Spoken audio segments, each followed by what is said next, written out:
You're saying you knew Eze wasn't going to start. That is because of how cautious Arteta is that you know he's not going to start. So that's a problem already. Because we're telling ourselves, yeah, Eze's not going to start. Why is he not going to start, bro? He's played for Palace. He's fit. He scored he's playing well. Why is he not? Odegaard's out. Perfect opportunity to put him in his favourite position. Bro, I don't know. Comments, let me know. At halftime, I was like, okay, we kind of got them. Everyone in the stand, by the way, everyone in the fans was, at halftime, was very happy. Like, everyone was looking around. One of the old guys that go, it's been going for years, week in, week out. He said, listen, I've come to him many a times. I've never felt so comfortable. I've never been in this moment at Anfield and felt comfortable. Like, I feel like we've gotten where we want them, which I felt as well. But then I thought, now's the time to go for it, because you've survived the half, even though Liverpool weren't doing nothing. I mean, they were terrible. In my opinion, they showed nothing as well. So by halftime, 50th minute, 60 at the latest, that's when the attacking players should have come on. I agree with you, by the way. I didn't like the lineup, but I sat there at halftime and said, you know what?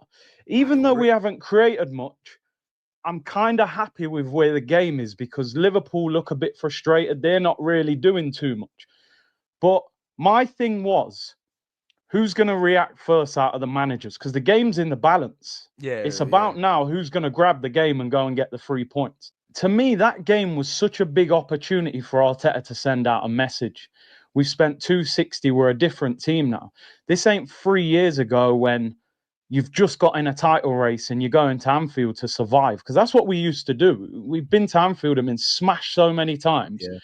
We used to go to Anfield and go, yeah, if we get out of here with a point, it's unbelievable. We're delighted.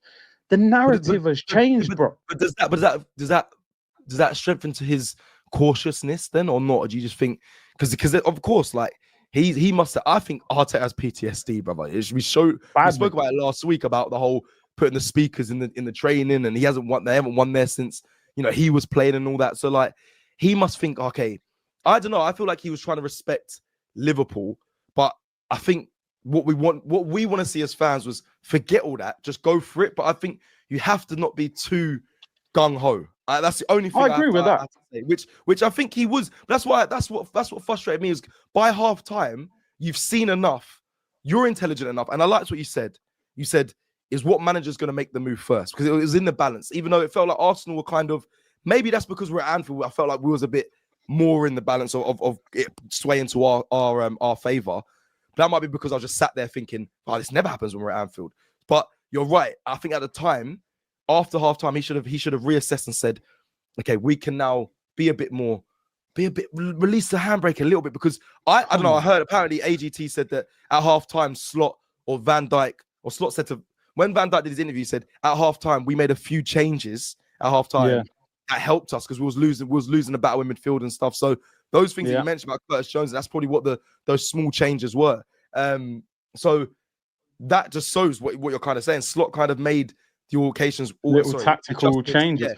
Yeah. And you know the thing, you was talking about the PTSD, and I was saying, you've got to remember, Arteta played for Everton for a long time. Yeah. They were going Anfield for years as a player, getting battered. If they got a draw there, great result. He then goes to Arsenal at a time where we were falling apart. We're going to Anfield, getting battered. So in his career, Anfield's been a nightmare for him. Then as a player, it's almost like he's too emotionally caught up in Anfield, playing You'll Never Walk Alone. Then one year he had a little scrap with Klopp on the touchline. Just keep your head, bro. Like second half, I don't expect Arsenal to go Anfield and play gun-ho. They're probably going to pick you off. Yeah. But how can I watch Bournemouth 2-0 down, score 2 goals and have Liverpool on the rocks? How can Newcastle be down to 10 men and score 2 goals? And at one stage, we're thinking they might win this game. So we've just spent 150 million on attacking players, Madueke and Eze and Gyökeres. And you go there, and at no point in that game do you go, I think we can win this, I'm going to change it early. I'm going to do something to try and get this game in our favour now. I don't know what needs to be in front of Arteta for him to think this is the day that I can do something at Anfield. Because Liverpool are always going to be good at Anfield. We know that. You're never going to go Anfield and they're bad and you just roll them over. This was the day. I would have rather Arsenal went there and we lost 3-2. If we were going to lose, I would have rather we went there and said, I think we're going to go for them now. Last 30 minutes. We score, they score, we hit the post, they hit the post. I go, you know what? This feels like a title challenge. This feels like when Man City and Liverpool were going for it. This feels like Arsenal, Man United back in the day, swing for swing. Do you think it won't be that then? Do you think it won't be that this season? Do you think that it won't be that this season? Because we sat there and when we came out the ground, the Liverpool fans were saying, boy, the ones that were sensible, like, boy, you know what? You lot are good, you know. We've never been contained like that for that long at Anfield and all that. So I'm arguing with two different sides of like, yes, it wasn't like a back and forth where you're seeing so much that you can say, oh, at least there's so much to hold on to here to say that we're going to be back at it. But again, you come out and then the Liverpool fans saying, you lot are top, you know, you lot are up there. So, and I feel like we are going to be up there 100%. But I'm like, did you see enough then to say, attacking wise, we're good? Because remember, I think both teams aren't at their best yet at all. I don't think they're even anywhere near it, if I'm honest. Liverpool definitely aren't, which does make it a little bit more frustrating that they won the game. The fact they won the game has kind of killed all. I was getting pelters because my argument was like, I don't know. Every time I had an argument, they're like, yeah, but they won. Like they won the game, which is, and that is the be all and end all. That's the full stop at the end of the argument. Yeah. And the thing is, bro, like they're champions. The onus is on us. It's not on them. We're the challengers in town. I just think, for me, the biggest problem, and people know I'm not a big fan of Arteta, but I want him to win, because if he wins, Arsenal win, we're all happy. The content goes through the roof. We're loving life. Yeah, we finally get that title. Dying for it. Arteta, for me, I find it difficult to believe that this manager is going to win a Premier League at Arsenal. I find that very difficult, because he shows me time and time again that when it comes to crunch time, he's not quite good enough. Now, he's taken us from wherever people believe we were to 3 seconds in a row. He's restored the club. He deserves huge credit for that. We're signing top players, so on and so forth. Yeah. But we can only say that for so long. People keep saying to me in arguments, but yeah, look where we were when he took over. But that doesn't mean you can keep giving him year after year after year, because Saliba's contract's running out and, you know, Saka and blah, blah, blah. Yeah. Right? 1 FA Cup in 6 years. When you're looking at Palace have won an FA Cup under Glasner, with how much money is he spending compared to Arteta? Mm-hmm. So you've got to get to a point where silverware is coming in the door, because not only did we not go for Liverpool, sometimes that can have an effect on players as well. You've been a player, you know, you've been there when second 3 years in a row is going to have an effect on you. Are we ever going to get over this finish line? You know, and you've gone to Liverpool and we've lost third game already. You know, you're thinking, maybe they're better than us. It's annoying because what you said about Arteta, he's been ruthless though on things in the past, so like the Ramsdale situation. But then when it comes to like you said, the Zinchenko's, the Odegaards, and Martinelli's, now we kind of need a bit more ruthlessness to get us. I feel like maybe we can't guarantee it gets you over the line, but with all these signings, it feels like be ruthless with those players as well, because it feels like we've moved on another step. I still feel like we need to get back to the performances of the 22-23 season when we was smashing teams. The performance levels and the quality of football hasn't been the same, but to do that, things have to change. And it feels like he's just been a bit apprehensive, a bit, you know, tentative when it comes to making these tough decisions. And listen, I'm no manager. I can't say getting rid of Odegaard and Martinelli. I don't know. I feel like it would improve the team a little bit, but will it? I don't know. That's what the manager's paid for. I mean, that whole time when I said when Odegaard went down, and I was honest with you lot on the stream, I said that there'll be people, and it was me as well, saying it'd be good to see what this team looks like without Odegaard being in that starting position. However, I didn't expect Mikel Merino to take. You know what, bro? What? Even though he played all right, but go on. Well, allegedly, I'm not sure he did. It's crazy though, isn't it? Because he's making us dream of attacking football, but other teams are playing attacking football. When you watch Liverpool, Salah's high, Wirtz is high, Gakpo's high, Ekitike's high. You know, you might even see McAllister joining. Like, why do Martinelli and Saka have to drop back so much? You know, why is Odegaard so deep when he's in that role? You know, Gyökeres was isolated so many times at Anfield. I don't think he played that well, but he didn't.